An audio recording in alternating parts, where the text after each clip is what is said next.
Welcome to my YouTube automotive channel. In today's video I'm sitting in a 2016 Jeep Cherokee and I will show you the location of fuel pump fuse. Now, in case your vehicle is not starting and you suspect failed fuel pump, first make sure to check the fuse before you start doing any other diagnostics and tests. This video will apply to Cherokees made from 2014 all the way up to 2023. If this video was helpful, please consider supporting the channel by liking the video, subscribing to the channel, or becoming a channel member. Now, the fuel pump fuse will be in the main fuse box, which is on the driver's side under the front hood, under this cover. To remove the cover, you will have two black tabs, one on the bottom, one on the top. You want to press them at the same time and leave the cover up. On the back side of the cover, there is a small fuse diagram.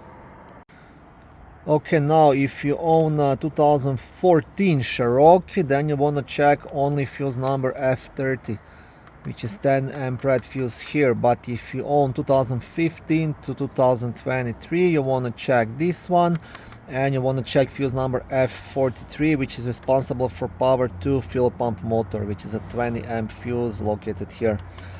And like I said, this is the first thing to check and the easiest thing to check. If these fuses are good, then you want to do some other tests like fuel pressure and things like that.